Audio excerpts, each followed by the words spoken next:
ಹೇಳಿ ಹೆಂಗಾಗ್ತದೆ? ಏನು ಪ್ರಪಂಚ ಪ್ರವೇಶ ಮಾಡಿದವರು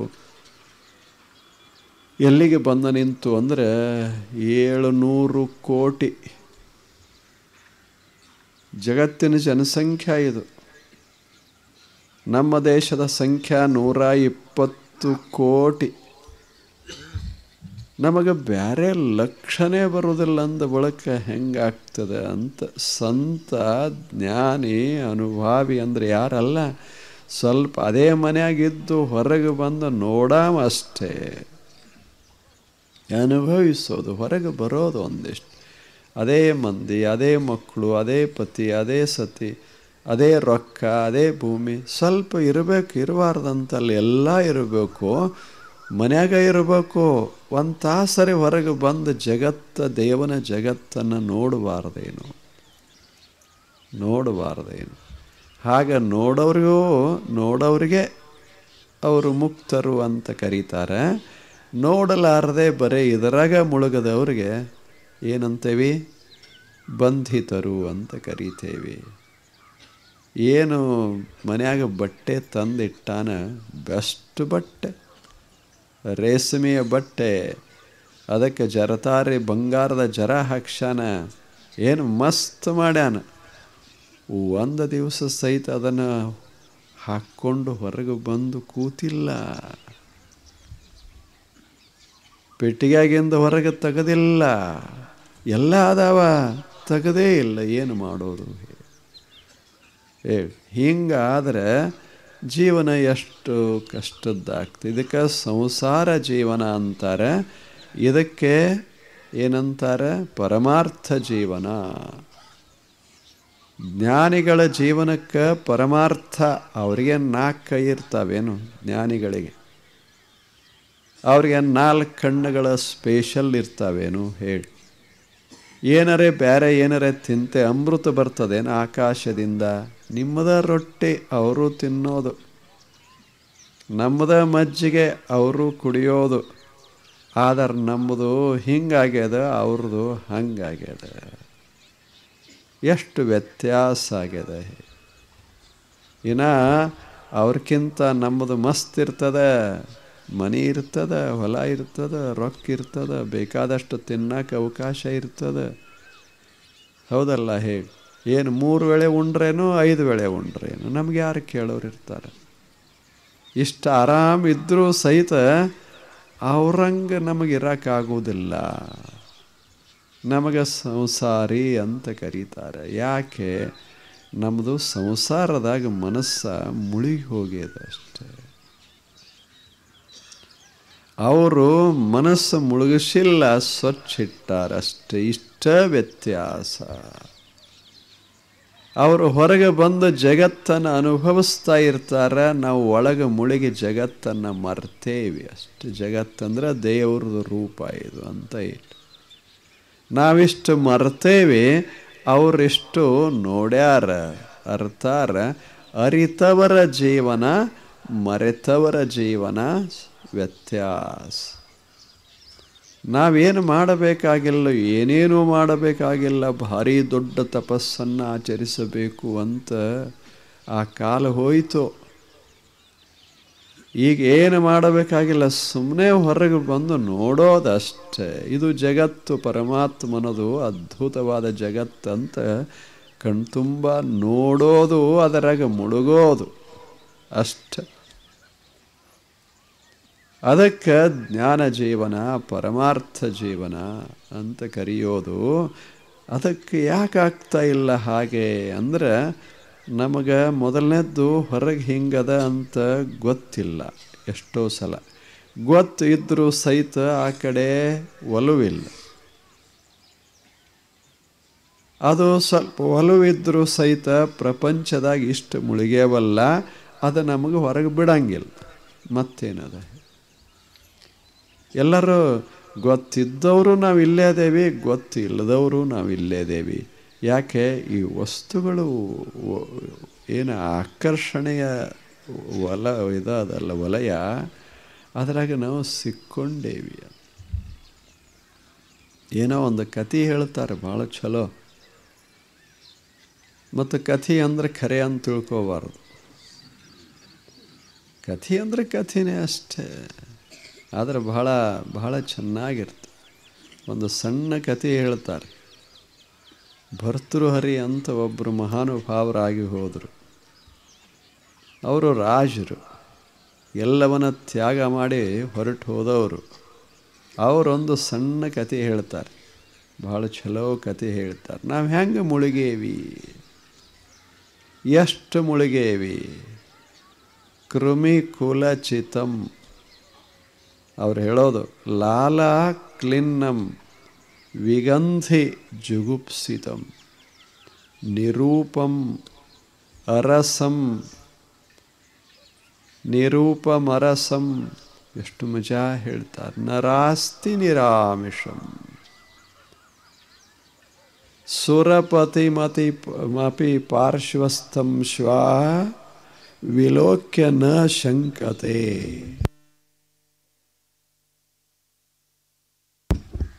ನ ಶಂಕತೆ ನಹಿ ಗಣಯತಿ ಕ್ಷುದ್ರಃ ಜಂತುಃ ಪರಿಗ್ರಹ ಫಲ್ಗುತ. ಎಷ್ಟು ಚೆನ್ನಾಗಿ ಒಂದು 4 ಮಾತು ಹೇಳ್ತಾರೆ. ಒಂದು ನಾಯಿ ಇತ್ತಂತ, ಇದು ಕಥೆಯದು. ಇದರಾಗ ಒಂದು ನಾಯಿ ಇತ್ತು. ನಾಯಿ ಕಥೆ ಭಾಳ ಚಲೋ ಇರ್ತಾವೆ. ಯಾಕೆಂದರೆ ಮನುಷ್ಯನಿಗೆ ಅತೀ ಸಮೀಪ ಇರೋದು ಅದೇ. ಮತ್ತು ಮನುಷ್ಯನ ಕೈಯಾಗೂ ಸಿಕ್ಕಿದ್ದ ಅದೇ.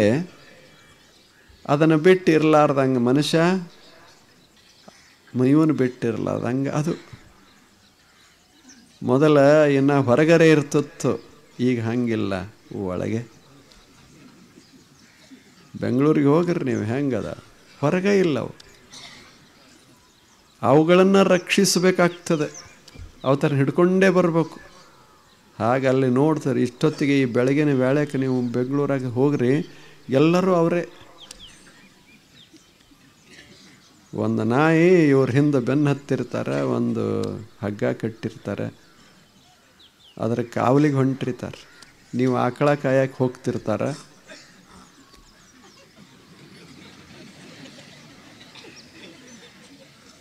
ಅದಕ್ಕೊಂದು ಟೇಬಲ್ಲು, ಅದಕ್ಕೊಂದು ಕುರ್ಚಿ, ಆ ಟೇಬಲದ ಮೇಲೆ ಒಂದಿಟ್ಟು ತಿನ್ನಾಕೆ ಅದಕ್ಕೆ ಸಬಕಾರ ಹೋಗಿ, ಇದು ಸುಳ್ಳಲ್ಲಿದು ನಡೀತಾ ಇರೋದು. ಅದಕ್ಕೆ ಸಬಕಾರ, ಅದಕ್ಕೆ ಸ್ಪೆಷಲ್ ಬಿಸ್ಕಿಟ್ಸು ಎಲ್ಲ ಮಾಡಿರ್ತಾರೆ. ಅದಕ್ಕೆ ಆ ಉದಾಹರಣೆ ಬಹಳ ಚಲೋ ಇರ್ತದೆ. ಮನುಷ್ಯನಿಗೆ ಅತೀ ಹಿತವಾದದ್ದು ಅಂದರೆ ಅದೇ ಉದಾಹರಣೆ ಅಂತ ಭರ್ತೃಹರಿಗೆ ಆವಾಗ ಗೊತ್ತಾಗಿತ್ತು. ಅವ ಹೇಳ್ತಾನೆ, ಒಂದು ಬಹಳ ದೊಡ್ಡ ಮನೆ, ಆ ಮನೆಯವರ ಹತ್ತಿರ ಒಂದು ನಾಯಿ ಇತ್ತು. ದೊಡ್ಡವರ ನಾಯಿ ಅಂದರೆ ಬಹಳ ಸುಖವಾಗಿರ್ತದೆ. ಅವ್ರ್ಯಾಕೆ ಅದಕ್ಕೆ ತ್ರಾಸು ಕೊಡ್ತಾರೆ ಹೇಳಿ. ಅದನ್ನು ಎಲ್ಲೂ ಬಿಡ್ತಿರಲಿಲ್ಲ. ಸಾಬೂನ ಹಚ್ಚೋದು, ಸ್ವಚ್ಛಾಗಿ ಮಾಡೋದು, ಅದಕ್ಕೆಲ್ಲ ಒರೆಸೋದು, ಸ್ವಲ್ಪ ಸುಗಂಧ ಹಚ್ಚೋದು, ಏನೆಲ್ಲ ಮಾಡಿದ್ರು. ತಿನ್ನಕ್ಕೆ ಕೊಡೋದಂದ್ರೆ ಏನು ಅದ್ಭುತ. ಮುಂಜಾನೆ ಟಿಫಿನ್, ಮಧ್ಯಾಹ್ನ ಡಿನ್ನರ್, ಸಾಯಂಕಾಲ ಸಪರ್. ಇವೆಲ್ಲ ಇಂಗ್ಲೀಷ್ ಭಾಷೆ. ಮಧ್ಯಾಹ್ನ ಊಟ, ಸಾಯಂಕಾಲ ಊಟ, ಇಳೊತ್ತಿನ ಊಟ ಸರಿಯಾಗಿ ಸಮಯಕ್ಕೆ ಸರಿಯಾಗಿ ಅವಕ್ಕೆ ಕೊಡ್ತಿದ್ರು. ಮತ್ತು ಎಲ್ಲ ಸುಂದರ ಊಟಗಳು, ಬಹಳ ಅದ್ಭುತವಾದ ಊಟ. ತಟ್ಟಿಯೊಳಗೆ, ಬೆಳ್ಳಿಯ ತಟ್ಟಿಯೊಳಗೆ ಹಂಗೆ ಊಟ. ನಾಯಿಗೆ ಬೆಳ್ಳಿ ಆದ್ರೆ ಏನಾಯಿತು, ಅದೇನಾಯಿತು.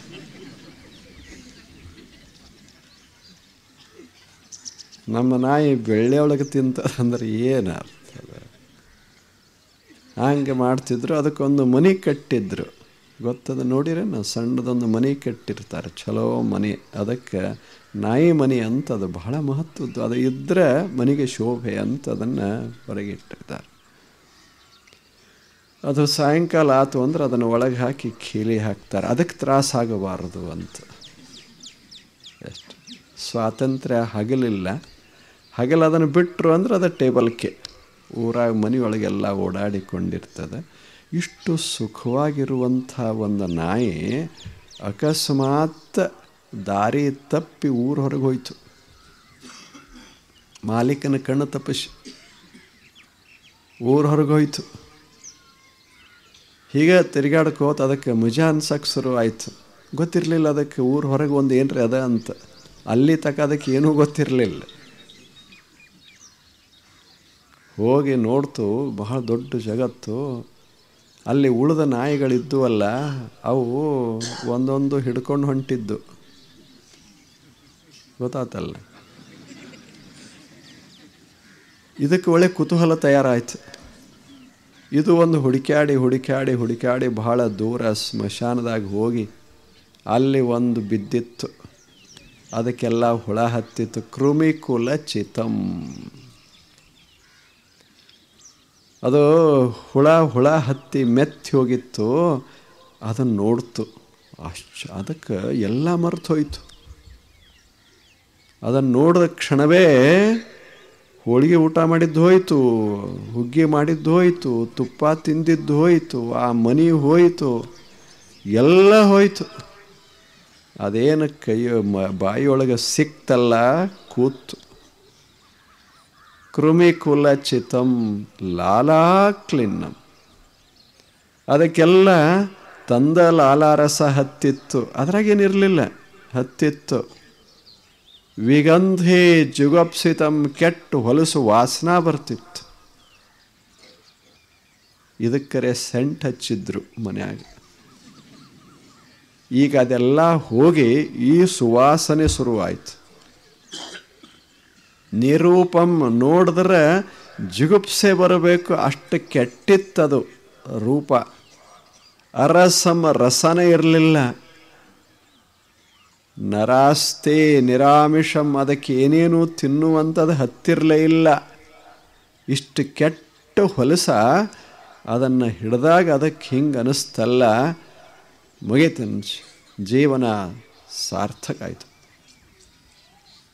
ನಾನು ಇಷ್ಟು ವರ್ಷ ಆಯಿತು ಇದನ್ನು ನೋಡೇ ಇರಲಿಲ್ಲ, ಇಷ್ಟು ಅದ್ಭುತದ ಅಂತ. ಅದಕ್ಕೆ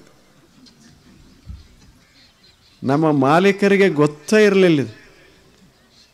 ಏನಿಲ್ಲ, ಎಂಥ ಅದ್ಭುತ ವಸ್ತು ಇದು. ಆವಾಗ ಸಾಕ್ಷಾತ್ ಆಕಾಶದಿಂದ ಆಕಾಶದೊಳಗೆ ಇಂದ್ರ ಹೊಂಟಿದ್ದ. ಇಂದ್ರ ಅಂದ್ರೆ ಏನು? ಶ್ರೀಮಂತರು. ಹಿಂಗೆ ಹೊಂಟಿದ್ದ ಇಂದ್ರ. ಅವನ ಲಕ್ಷ್ಯ ಮತ್ತು ಇಲ್ಲಿ ಬರಲಿಲ್ಲ. ಇಲ್ಲಿ ಕೂತಿದ್ರಲ್ಲ ಸತ್ಸಂಗ, ಈ ಕಡೆ ಹೋಗುವುದಲ್ಲ ಅವನ ಲಕ್ಷ್ಯ. ಅದರ ಕಡೆ ಹೋಯ್ತು. ಎದರ ಕಡೆ? ಇದೇನು ಕೂತಿತ್ತಲ್ಲ ನಾಯಿ, ಈ ನಾಯಿ ಕಡೆ ಹೋಯ್ತು. ಪಾಪ ಅದು ಇದು ಹಿಡ್ದತ್ತಲ್ಲ, ಅವುಗಳೇ ಕರುಣಾ ಬಂತು. ಕರುಣಾ ಬಂದು ವಿಚಾರ ಮಾಡ್ದ, ಪಾಪ ನಾಯಿ ಏನು ಹೊಲಸು ತಿನ್ನಕ್ಕೆ ಹತ್ಯದ, ಅದ್ರಾಗ ಏನೇನು ಇಲ್ಲ ತಿನ್ನಕ್ಕೆ ಆಹಾರ. ನಾನು ಅದಕ್ಕೆ ಅಮೃತವನ್ನೇ ಕೊಡಬೇಕಂತ ಅಮೃತ ಕಲಸ ತೊಗೊಂಡು ಬಂದ ಅಂತ. ಹೆಂಗೆ ಬರದಾರ ಕಥೆ? ಅಮೃತದ ಕೊಡ ತಂದ. ಸಾಕ್ಷಾತ್ ಇಂದ್ರನೇ ಇದೇನು ತಪಸ್ಸ ಮಾಡಿದನು? ನಾಯಿ ಏನೂ ಮಾಡಿಲ್ಲ, ಕರೆದಿಲ್ಲ, ಬಿಟ್ಟಿಲ್ಲ, ತಪಸ್ಸು ಮಾಡಿಲ್ಲ, ಏನೂ ಮಾಡಿಲ್ಲ. ಕರುಣಾ ಉಂಟಾಗಿ ಒಂದು ಕೊಡ ತಗೊಂಡು ಬಂದ. ಕೊಡ ಎದರದ್ದು? ಅಮೃತ. ಯಾವ ಅಮೃತವನ್ನು ಪಡೆಯೋದಕ್ಕೆ ದೊಡ್ಡ ಮಂಥನನೆ ಮಾಡ್ತಾರೆ ಅಂಥ ಅಮೃತ. ಯಾವುದನ್ನು ಕುಡಿದ್ರೆ ಮನುಷ್ಯ ಚಿರಂತನವಾಗಿ ಬದುಕ್ತಾನೆ ಅಂಥ ಅಮೃತ. ಮರಣದ ಭಯನೇ ಇರೋದಿಲ್ಲ ಅಂಥ ಅಮೃತ ತಂದು ಕೈಯೊಳಗೆ ಹಿಡ್ಕೊಂಡು ಬಂದು ನಿಂತ. ಬಂಗಾರದ ಕಲಶ, ಅದರಾಗ ಅಮೃತ, ಅದರಷ್ಟು ಸವಿ ವಸ್ತು ಈ ಜಗತ್ತಿನೊಳಗೆ ಇಲ್ಲ. ಅಂಥ ಅಮೃತ ತಂದು ಮಗ್ಗಲ ನಿಂತ. ಸುರಪತಿಮಪಿ ಶ್ವಾ ಪಾರ್ಶ್ವಸ್ಥಂ.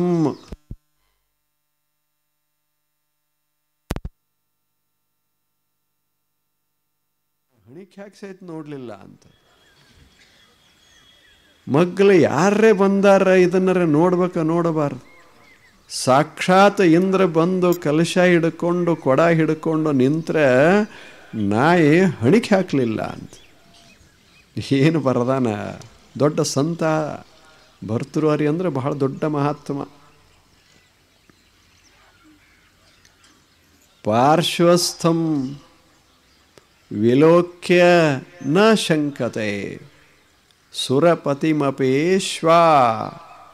ಈ ನಾಯಿ ಆ ಸಾಕ್ಷಾತ್ ಇಂದ್ರ ಸಮೀಪ ಪಾರ್ಶ್ವಸ್ಥಂ ಅಲ್ಲೇ ನಿಂತಿದ್ರೂ ಕೂಡ ಯಾಕೆ ಬಂದ, ಯಾಕೆ ನಿಂತಾನ ಅಂತ ಸ್ವಲ್ಪರೇ ಮನಸ್ಸಿಗೆ ಕುತೂಹಲ ಉಂಟಾಗಿ ಇದನ್ನು ಒಂದು ಕ್ಷಣ ಕೈ ಬಿಟ್ಟು ಕೇಳಬೇಡ.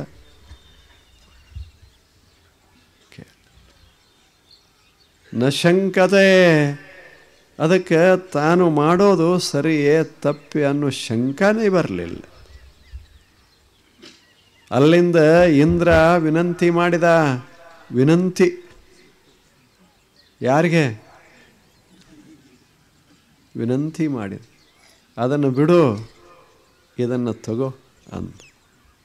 ಇದು ಅಮೃತ, ಎಂಥೆಂಥ ಋಷಿಗಳಿಗೆ ಸಹಿತ ಸಿಗೋದಲ್ಲ, ತಪಸ್ವಿಗಳಿಗೆ ಸಿಗೋದಲ್ಲ.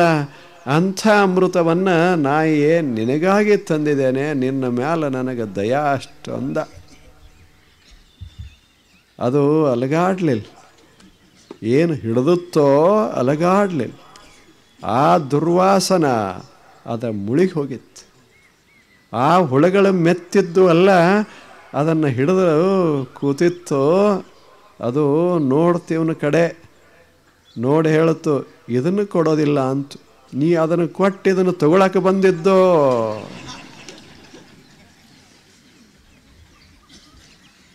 ನಾನೇನು ಅಷ್ಟು ಬುದ್ಧಿವಂತ ಅಲ್ಲೇನು, ನನಗೆಲ್ಲ ತಿಳಿತದ ಅಂತು. ಅಲ್ಲಿಂದ ಈ ಭೂಮಿಗೆ ಬಂದಿದೆ ಅಂದ ಬಳಿಕ ನನಗೆ ಕೊಡಕ್ಕೆ, ನಾ ಕೇಳಲಾರ್ದೆ ಕೊಡಕ್ಕೆ ಬಂದಿದೆ ಅಂದ ಬಳಿಕ ನನ್ನ ವಸ್ತು ಬಹಳ ಮಹತ್ವ ಇರಬೇಕು. ಅದು ಬಹಳ ವಿಚಾರವಂತ ಇತ್ತು. ಯಾಕೆ ದೊಡ್ಡವ್ರದ್ದು ಅದೆಲ್ಲ ತರ್ಕಶಾಸ್ತ್ರ ಓದಿತ್ತು, ನ್ಯಾಯಶಾಸ್ತ್ರ ಓದಿತ್ತು, ಬಹಳ ಎಲ್ಲ ಗ್ರಂಥಗಳನ್ನು ಓದಿತ್ತು. ಅದಕ್ಕೂ ಬಹಳ ಬುದ್ಧಿ ಇತ್ತು. ಅದು ವಿಚಾರ ಮಾಡ್ತು, ಅಲ್ಲಿಂದ ಇವ ಇಲ್ಲಿಗೆ ಬಂದಾನಂದ್ರೆ ನನ್ನ ನೋಡೇ ಬಂದಾನ. ನನ್ನ ಕೈಯಾಗಿ ಏನು ಸಿಕ್ಕದ ಇಲ್ಲಿ ತಕ ಎಂದೂ ಬಂದು ಭೇಟಿ ಆಗಲಾರ್ದವ ಇಂದ ಭೇಟಿ ಆಗ್ತಾನಂದ್ರೆ ಇಂದ ಸಿಕ್ಕದ ನನಗೆ ಅದನ್ನು ಒಯ್ಬೇಕಂತ ಬಂದಾನ. ನಮ್ಮದು ಪರಿಸ್ಥಿತಿ ಹಾಗೆ ಅದೇ. ಇನ್ನು ಅದ ನಾಯಿಗೆ ಒಂದು ಎಲುವು ಅದ, ನಮಗೆ 3 ಎಲುವುಗಳಷ್ಟು. ಒಂದಿಷ್ಟು ಕುರ್ಚಿದ, ಒಂದಿಷ್ಟು ಕಿಶದಾಗಿಂದು, ಒಂದಿಷ್ಟು ಭೂಮಿಯಾಗಿಂದು. ಇಲ್ಲೇ ಇವ 3 ಒಂದ ಹಿಡ್ದದ್ದಕ್ಕೆ ಅದು ಹಂಗಾಗ್ಯದ. ಇದನ್ನು ನಾ ಹೇಳೋದಿಲ್ಲ, ಅವು ಭರ್ತೃಹರಿ ಮಹಾರಾಜ.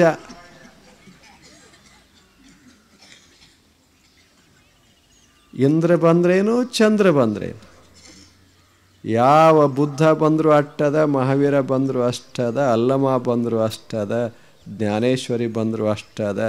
ನಮ್ಮನ್ನೇನು ಮಾಡ್ತಾರ ಅಂತ ಅನ್ಸೋದಿಲ್ಲ. ಎಷ್ಟು ಮಜಾ ಅದ. ಮತ್ತು ಇನ್ನೊಂದು ಏನು ಒಮ್ಮೊಮ್ಮೆ ಆಗ್ತದ, ಇಂದ್ರ ಸಹಿತ ಅದು ಕೊಡ ಅಲ್ಲೇ ಇಟ್ಟು ಇದ್ರ ಬೆನ್ನು ಹತ್ತೋದು ಪ್ರಸಂಗನೂ ಬರ್ತದ ಒಮ್ಮೊಮ್ಮೆ. ಅದು ಕೊಡನೂ ಹೋಯ್ತು, ಎಲ್ಲನೂ ಹೋಯ್ತು. ಮಜಾ ಇರೋದು. ಜೀವನ ಭಾಳ ಆಶ್ಚರ್ಯ. ಅಷ್ಟು ಮಗ್ನಾಗ್ತೇವಿ. ಸುರಪತಿ ನ ಗಣಯತೆ ಪರಿಗ್ರಹ ಫಲ್ಗುತಾಂ ಕ್ಷುದ್ರ ಜಂತು ಅಂದ. ಪಾಪ ಅದಕ್ಕೆ ಕ್ಷುದ್ರ ಜಂತು ಅಂದರೆ ಪಾಪ ಸಣ್ಣ ಪ್ರಾಣಿ, ಗೊತ್ತಿಲ್ಲ. ಅದಕ್ಕೆ ನ ಗಣಯತಿ ಪರಿಗ್ರಹ ಫಲ್ಗುತಾಂ, ಏನು ಹಿಡ್ದದಲ್ಲ ಅದು ಬೆಲೆಯಿಲ್ಲದ ವಸ್ತು ಅಂತ ಗೊತ್ತಿಲ್ಲ ಅದಕ್ಕೆ. ಅದು ಬಹಳ ಬೆಲೆಯುಳ್ಳದ್ದು ಅಂತ ತಿಳ್ಕೊಂಡದೆ, ಆದರೆ ಅದಕ್ಕೆ ಬಹಳ ಬೆಲೆ ಇಲ್ಲ. ಹೇಳಿ, ಹಣಕ್ಕೆ ಎಷ್ಟು ಬೆಲೆ ಅದ, ಅನ್ನಕ್ಕೆ ಎಷ್ಟು ಬೆಲೆ ಅದ, ಸ್ವಲ್ಪ ಹೊಂದಿಸಿ ನೋಡ್ಬೋದಲ್ಲ. ಎಷ್ಟು ಅದಕ್ಕೆ ಬೆಲೆ ಎಷ್ಟು, ಇದಕ್ಕೆ ಬೆಲೆ ಎಷ್ಟು ಹೇಳಿ. ಪ್ರೇಮಕ್ಕೆ ಎಷ್ಟು ಬೆಲೆ ಅದ, ರೊಕ್ಕಕ್ಕೆ ಎಷ್ಟು ಬೆಲೆ ಅದ. ಈಗ ನೀವು ಲಗ್ನ ಆಗ್ತಿರಲ್ಲ, ಏನು ಹಣ ಲಗ್ನ ಮಾಡಿಸ್ತದೆ. ಯಾರ ಮನೆಗೆ ಬರ್ತಾರೆ, ಮನೆಯೊಳಗೆ ಪ್ರೇಮದ ಜ್ಯೋತಿಯನ್ನು ಉರಿಸಬೇಕಲ್ಲ. ಅದು ಮಹತ್ವದ್ದೋ, ಏನು ಹಣ ತಂದು ತುಂಬಿದರೆ ಮಹತ್ವದ್ದೋ ಹೇಳಿ. ಯಾವುದು ಮಹತ್ವ ನಮಗೆ ಗೊತ್ತಾಗ್ತಾ ಇಲ್ಲ ಅಷ್ಟೇ. ಇಡೀ ಮನೆಯೊಳಗೆ ನಕ್ಕೋತಿರೋದು ಯಾವುದು, ಅಥವಾ ಯಾವಾಗಲೂ ಎಣಿಸ್ಕೋತಿರೋದು. ಇಂದ ಭಾಂಡೆ ಎಷ್ಟಾಗ್ಯಾವತ್ತು ಇವರು ಎಣಿಸೋದು, ರೊಕ್ಕ ಎಷ್ಟಾಗ್ಯದಂತ ಅವ್ರು ಎಣಿಸೋದು, ಆ ಹುಡುಗರು ನಮಗೆ ಇದಕ್ಕೆ ಎಷ್ಟು ಬಂದಾವ ಅಂತ ಅವ್ರು ಎಣಿಸೋದು. ಎಲ್ಲರೂ ತಮ್ಮದು ಎಣಿಸೋದ್ರಾಗ ತೊಡಗಿ ಬಿಟ್ಟರೆ ಮನೆ ಆನಂದ ಪಡೋರು ಯಾರು?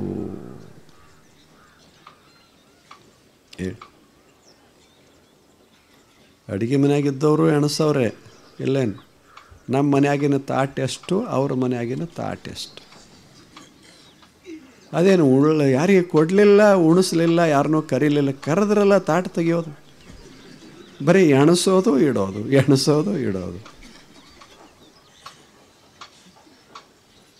ಹೇಳಿ, ಇವನು ಅಷ್ಟೇ, ತರೋದು, ಎಣಿಸೋದು, ಒಳಗಿಡೋದು. ಆ ಹುಡುಗರು ಅಷ್ಟೇ. ಹೀಗೆಲ್ಲ ನಾವು ಮಾಡ್ಕೋತ ಹೋದರೆ ಜಗತ್ತನ್ನು ಅನುಭವಿಸ್ಲಿಕ್ಕೆ ಹೆಂಗಾಗ್ತದೆ?